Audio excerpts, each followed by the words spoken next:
Okay, anong problema na naman ni Mr. Dreamboy? Kumusta yung pinainom ko sa yung gamot nung nakaraan? Okay naman ba? Okay? Okay. So ngayon, napunta ka na naman sa aking opisina. Ano na naman ang problema? What? Inanam ako ng spaghetti. Spaghetti. Ano ba yung mga masakit-sakit dito sa likod? Ano bang masakit? Masakit ba dito? Aray. Masakit. Masakit nga. Masakit? Bato. Masakit. Kaya sisilipin natin kung anong problema niyan. Ito pa, silipin natin. Mukhang malabo ah.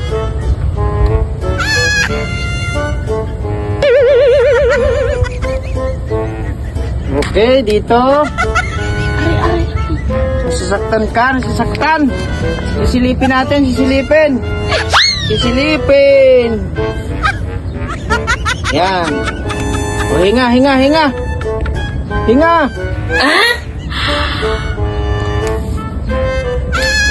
Isa pa.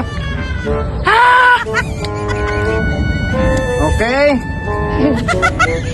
Aray. Nasasaktan, ibig sabihin may sakit ka sa bato. May sakit sa bato. Ito yung reseta. Naiinumin mo. Kumain po ako ng pansit bato. Yan. Maglaga ka ng bato.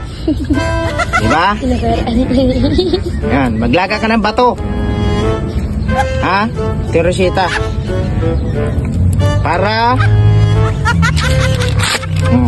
reseta yan ha, huwag mong kalimutan yan. Ito, iinumin mo siya 3 times a day. 3 times a day. Ha? 3 times a day, makinig. Maglaga ka ng bato. Magaling yan sa sakit sa bato. Yan, 3 times a day ha. Ayan, gagaling na yung sakit mo sa bato. Paradik ka do? Gagaling ka dito? Doktor ito, doktor. Doktor. Lisensyadong doktor yan. Sigurado yung binigay ko sa'yo na resita na yan. 3 times a day pa nga ang binigay ko eh. Dapat nga 1 times a day yan. 3 times a day. Mabilis ang paggaling mo sa sakit sa bato. Ba't parang hindi ka satisfied sa pagiging lisensyadong doktor ko? Okay na yan. Ganun ko ba to? Baka nagkakasakit ko eh. Ano ito? Sa bato?